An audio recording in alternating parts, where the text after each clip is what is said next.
तो दोस्तों आज की क्लास में हम बात ये करने वाले हैं कि किन किन राज्यों के मुख्यमंत्री बदले हुए हैं। लेकिन क्लास शुरू करने से पहले मैं एक और बात कहना चाहूंगा, यदि आप नए हैं तो चैनल को जरूर सब्सक्राइब कर लीजिए। यदि आप पुराने हैं तो दूसरों को भी शेयर कर दीजिएगा। देखिए इस क्लास में हम ये भी जानेंगे कि उत्तर प्रदेश के वे कौन से मुख्यमंत्री हैं जो सिर्फ एक दिन के लिए बने हुए थे। तो दोस्तों यह क्लास काफी ज्यादा आप लोगों के लिए महत्वपूर्ण है, इसलिए आप लोग क्या करिएगा, इस पूरी क्लास को जरूर देखिएगा। तो आइए प्रारंभ करते हैं, बिना किसी और बात की चर्चा करते हुए सीधा आते हैं अपने टॉपिक पर। देखिए जैसा कि बात करते हैं, अगर हमें मुख्यमंत्री को समझना है, अगर हमें मुख्यमंत्री को समझना है तो हमें प्रधानमंत्री को भी समझना होगा। तो आइए हम पहले सबसे समझ लेते हैं प्रधानमंत्री के बारे में, फिर उसके बाद हम मुख्यमंत्री के बारे में आराम से समझ लेंगे। देखिए प्रधानमंत्री की बात करते हैं दोस्तों, तो प्रधानमंत्री के निर्वाचन की बात करते हैं, व नियुक्ति की बात करते हैं। तो प्रधानमंत्री के निर्वाचन व नियुक्ति की बात करते हैं, तो इसके लिए अगर आप देखें तो कोई विशेष उपबंध नहीं बनाया गया है, अर्थात ये कह सकते हैं कि कोई विशेष नियम नहीं बनाया गया है हमारे संविधान में, बल्कि केवल और केवल इतना सा कहा गया है दोस्तों कि आर्टिकल 75 के तहत, यानी कि अनुच्छेद की बात करते हैं। किसकी बात करते हैं? तो अनुच्छेद की बात करते हैं। तो अनुच्छेद 75 के तहत प्रधानमंत्री की नियुक्ति कौन करेगा? तो प्रधानमंत्री की नियुक्ति भारत का राष्ट्रपति करेगा। अर्थात ये कह सकते हैं कि प्रधानमंत्री की नियुक्ति राष्ट्रपति के द्वारा की जाती है। और प्रधानमंत्री की बात करते हैं तो इन्हें शपथ कौन दिलाता है? तो इन्हें शपथ की बात करते हैं। यहां पर दो तरह की शपथ दिलाई जाती है राष्ट्रपति के द्वारा, एक तो गोपनीयता की शपथ और दूसरी एक तरह से यदि आप देखें, यानी कि गोपनीयता मतलब पद पे बैठने से पहले गोपनीयता की शपथ और फिर पद की भी शपथ दिलाई जाती है। तो ध्यान रखिएगा, कुल मिलाकर टोटल मिलाकर आपको इतना याद रखना है कि राष्ट्रपति क्या करते हैं, प्रधानमंत्री की नियुक्ति भी करते हैं और साथ ही साथ अगर आप देखें तो शपथ भी दिलाते हैं। तो प्रधानमंत्री के बारे में हमने आपको बताया कि प्रधानमंत्री का इलेक्शन नहीं होता है, बल्कि एक तरह से अगर आप देखें तो प्रधानमंत्री की नियुक्ति की जाती है। और किसके द्वारा की जाती है? तो राष्ट्रपति के द्वारा की जाती है। और उन्हें शपथ भी कौन दिलाता है? तो उन्हें शपथ भी राष्ट्रपति द्वारा ही दिलवाई जाती है दोस्तों। चलिए अब नेक्स्ट बात करते हैं, तो प्रधानमंत्री की नियुक्ति कैसे होती है, आइए हम समझ लेते हैं। देखिए हमारे देश में क्या होता है दोस्तों, हमारे देश में क्या होता है कि लोकसभा के सदस्यों का चुनाव होता है। किसका चुनाव होता है दोस्तों? तो लोकसभा के सदस्यों की बात करते हैं। तो लोकसभा के सदस्यों का क्या होता है दोस्तों? चुनाव होता है। जैसे अभी अगर आप देखें तो हमारे देश में लोकसभा में टोटल मिलाकर कितने सदस्य हैं? ठीक है, तो निर्वाचित सदस्य की बात करते हैं, जो इलेक्टेड है तो 543 सदस्य हैं। अब नया इलेक्शन होने वाला है जो कि आप जानते ही हैं, तो 2024 में क्या होगा? नया इलेक्शन होगा। ठीक है, जब लोकसभा का जब नया इलेक्शन 2024 का होगा तो फिर 543 नए सदस्य आएंगे। कितने सदस्य आएंगे? 543 सदस्य की बात करते हैं, तो 543 सदस्य लोकसभा में नए आएंगे। देखिए यहां पर अब मैं सीट कहूंगा, एक लोकसभा के सांसद जो होता है, यानी कि जो लोकसभा का सदस्य होता है, उसे एक सीट समझा जाता है। ये बातें ध्यान रखिएगा। तो जैसा कि अब जो 2024 में इलेक्शन होगा, यानी कि जो चुनाव होगा, कितने सीटों पर होगा? 543 सीटों पर होगा। अब जब 543 सीटों पर लोकसभा का चुनाव होगा दोस्तों, तो इसमें क्या होगा? अलग अलग पार्टियां अपने कैंडिडेट को उतारेंगे। ठीक है, 543 सदस्य की बात करते हैं, बीजेपी उतारेगी अपने कैंडिडेट को। इसी तरह से अगर आप देखेंगे तो सपा की बात कर सकते हैं, सपा और बसपा की बात कर सकते हैं, बसपा की बात करते हैं, और बहुत सारी पार्टियां हैं जो क्या करेंगे, आम आदमी पार्टी भी कह सकते हैं इसी में आ जाएगी। तो कुल मिलाकर जितनी भी पार्टियां हैं वे सारी पार्टियां क्या करेंगी? अपने अपने सदस्यों या अपने अपने कैंडिडेट को पूरे देश में उतारेंगी। ठीक है, लेकिन इसमें 543 सीटों में से सबसे ज्यादा सीट जो लेकर आएगी दोस्तों, 543 सीटों की बात करते हैं। 543 सीट मतलब 543 सदस्य की बात करते हैं।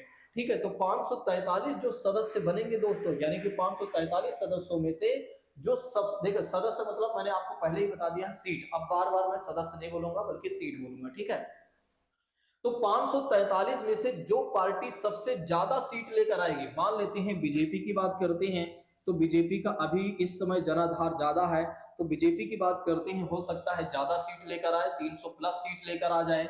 तो जब बीजेपी क्या करेगी, 300 प्लस सीट लेकर आएगी दोस्तों, तो वही सरकार बनाएगी।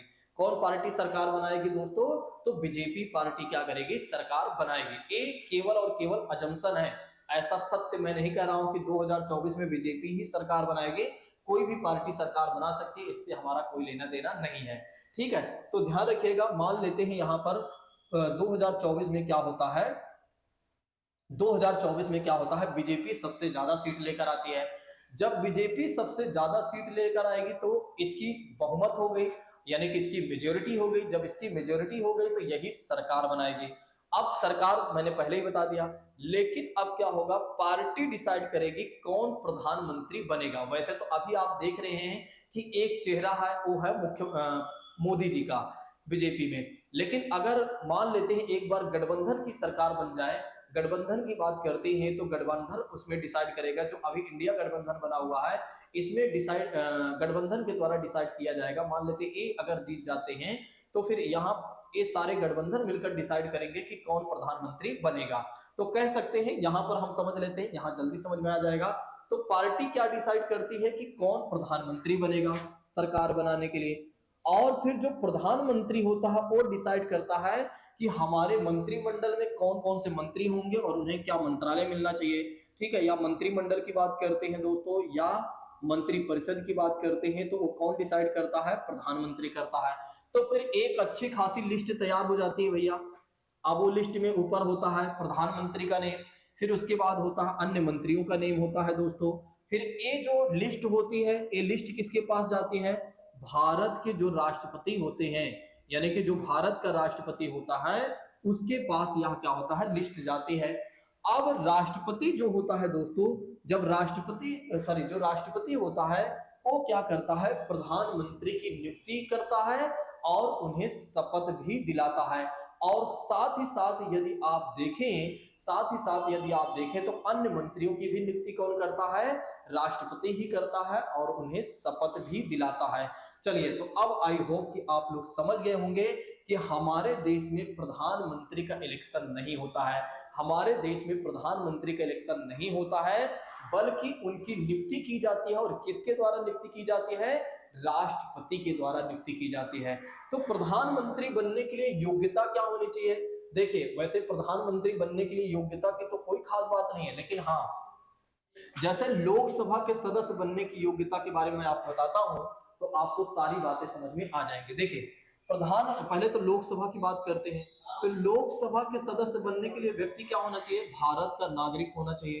तो लोकसभा के सदस्य बनने के लिए क्या होना चाहिए, व्यक्ति भारत का नागरिक होना चाहिए। दूसरी बात करते हैं, उसकी 25 वर्ष की आयु होनी चाहिए, वह पागल व दिवालिया नहीं होना चाहिए, वह पागल की बात करते हैं, वह दिवालिया नहीं होने चाहिए।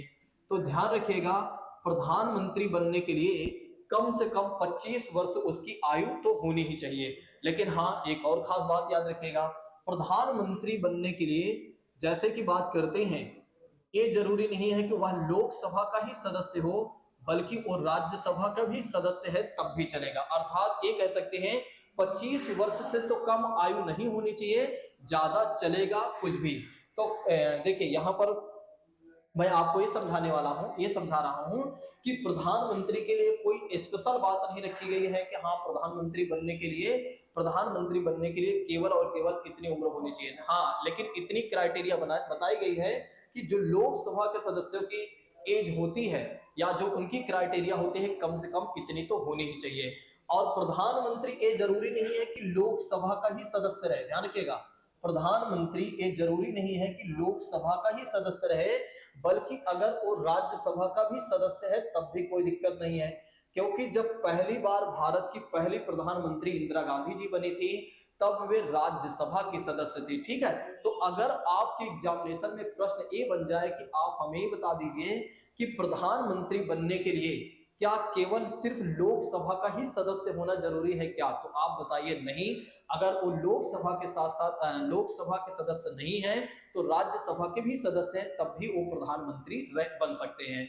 हाँ, ये जरूरी है कि जो प्रधानमंत्री होगा वो या तो लोकसभा का सदस्य हो या राज्यसभा का सदस्य होना जरूरी है। तो ये बातें ध्यान रखिएगा, जो प्रधानमंत्री होता है या तो लोकसभा का सदस्य हो या तो राज्यसभा का सदस्य हो, यानी कि दोनों में से किसी ना किसी एक का सदस्य होना चाहिए।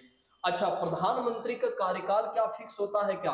प्रधानमंत्री का क्या कार्यकाल फिक्स होता है क्या दोस्तों? तो नहीं, प्रधानमंत्री का कार्यकाल फिक्स नहीं होता है, यानी कि इसका कोई कार्यकाल फिक्स नहीं है जब तक बहुमत होता है। देखिए, जब तक प्रधानमंत्री के पास मेजोरिटी होती है, यानी कि सरकार बनाने की जब तक मेजोरिटी होती है या सरकार चलाने की जब तक मेजोरिटी होती है, तब तक वे अपने पद पर रहते हैं, नहीं फिर उन्हें अपना त्यागपत्र देना पड़ जाता है या उन्हें हटना पड़ जाता है।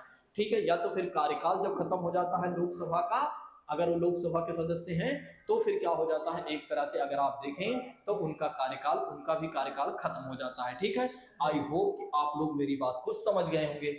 उसी तरह से अगर आप देखें, उसी तरह से यदि आप देखें तो मुख्यमंत्री की बात करते हैं, तो मुख्यमंत्री की बात करते हैं दोस्तों, तो मुख्यमंत्री की बात हम करते हैं तो मुख्यमंत्री का भी इलेक्शन नहीं होता है, बल्कि मुख्यमंत्री की भी नियुक्ति की जाती है। और मुख्यमंत्री की नियुक्ति कैसे की जाती है? तो मुख्यमंत्री की नियुक्ति वैसे ही की जाती है जैसे कि प्रधानमंत्री की नियुक्ति की जाती है। बस यहाँ पर नियुक्ति की बात करते हैं, आर्टिकल 164 में कहा गया है कि मुख्यमंत्री की नियुक्ति कौन करेगा? राज्यपाल करेगा। तो मुख्यमंत्री की नियुक्ति कौन करेगा दोस्तों? राज्यपाल करेगा। तो ध्यान रखिएगा, मुख्यमंत्री की नियुक्ति कौन करता है? राज्यपाल करता है। जब विधानसभा के सदस्यों का चुनाव होता है, जब विधानसभा के सदस्यों का चुनाव होता है, तो जो पार्टी सबसे ज्यादा सीट लेकर आती है वही पार्टी क्या करती है? सरकार बनाती है, और फिर पार्टी डिसाइड करती है कि कौन मुख्यमंत्री होगा। ठीक है, तो कौन मुख्यमंत्री होगा दोस्तों? तो ऐसे में अगर आप देखें तो फिर उसी तरह की लिस्ट आ जाती है राज्यपाल के पास, जिस तरह से राष्ट्रपति के पास आ जाती है। फिर राज्यपाल क्या करता है दोस्तों? राज्यपाल क्या करता है? उनकी नियुक्ति भी करता है और उन्हें शपथ भी दिलाता है, और उनके मंत्रियों की भी नियुक्ति करता है, और उनके साथ अन्य जो मंत्री होते हैं उनको भी शपथ दिलाता है। ठीक है, तो ये बातें आप ध्यान रखिएगा। ठीक, आप जैसा की बात करते हैं दोस्तों, जैसा की बात करते हैं, जिस तरह से प्रधानमंत्री के लिए एक तरह से ये जरूरी नहीं है कि लोकसभा के ही सदस्य होने चाहिए या राज्यसभा के सदस्य ही जरूरी है, वे दोनों में से किसी एक सदन के सदस्य रहेंगे तो चलेगा। उसी तरह से अगर आप देखेंगे, उसी तरह से यदि आप देखते हैं या देखेंगे, तो मुख्यमंत्री के लिए भी यही क्राइटेरिया है। अगर वो विधानसभा के सदस्य हैं तब भी कोई दिक्कत नहीं है, यदि वे विधान परिषद के सदस्य हैं तब भी कोई दिक्कत नहीं है। अर्थात ये कह सकते हैं दोनों सदनों में से किसी एक सदन के सदस्य होना जरूरी है दोस्तों। आई होप कि आप लोग समझ गए होंगे। ठीक है, तो यहाँ पर एक बार फिर से कुछ बातें मैं दोहरा देता हूँ। जिस तरह से प्रधानमंत्री का कोई कार्यकाल फिक्स नहीं है, बल्कि लोकसभा के सदस्यों का कार्यकाल फिक्स है 5 साल, और लोकसभा के कार्यकाल को कभी भी खत्म किया जा सकता है, किसके कहने पर? प्रधानमंत्री के कहने पर, राष्ट्रपति द्वारा। उसी तरह से अगर आप देखें तो मुख्यमंत्री का भी कार्यकाल फिक्स नहीं होता है, बल्कि विधानसभा के सदस्यों का कार्यकाल फिक्स होता है दोस्तों। ठीक है, और कभी भी उसे एक तरह से भंग किया जा सकता है राज्यपाल के द्वारा, लेकिन किसके कहने पर? तो एक तरह से अगर आप देखें तो मुख्यमंत्री के कहने पर। मुझे लगता है कि मेरी बातें आप लोगों तक पहुंच गई होंगी और आप लोग समझ गए होंगे प्रधानमंत्री के बारे में भी और मुख्यमंत्री के बारे में भी। ठीक है, चलिए अब हम आगे बढ़ लेते हैं इसी के साथ।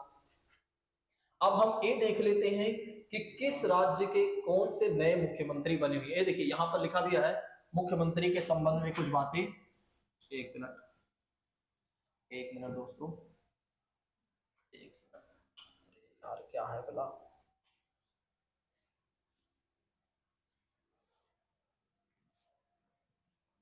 हाँ, यहाँ पर आप देख सकते हैं, यहाँ पर आप देख सकते हैं मुख्यमंत्री के संबंध में कुछ बातें लिखी भी गई हैं।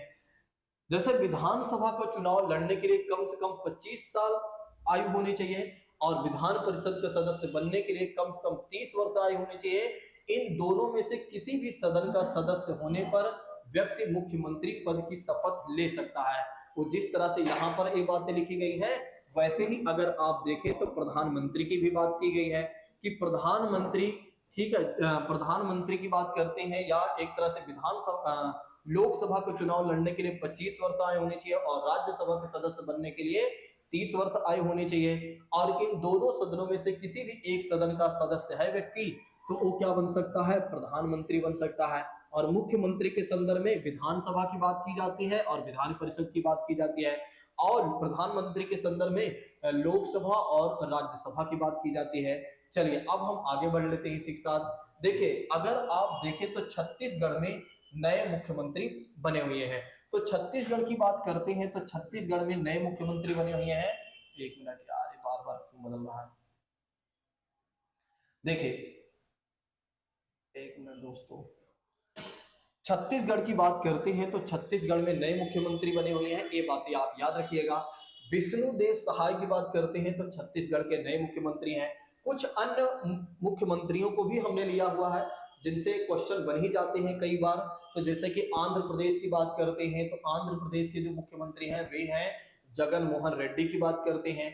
असम की बात करते हैं तो हेमंत बिश्व शर्मा की बात करते हैं। मैंने उन्हीं राज्यों के मुख्यमंत्री के लिए लिया हुआ है जो बीच बीच में चर्चा में बने रहते हैं।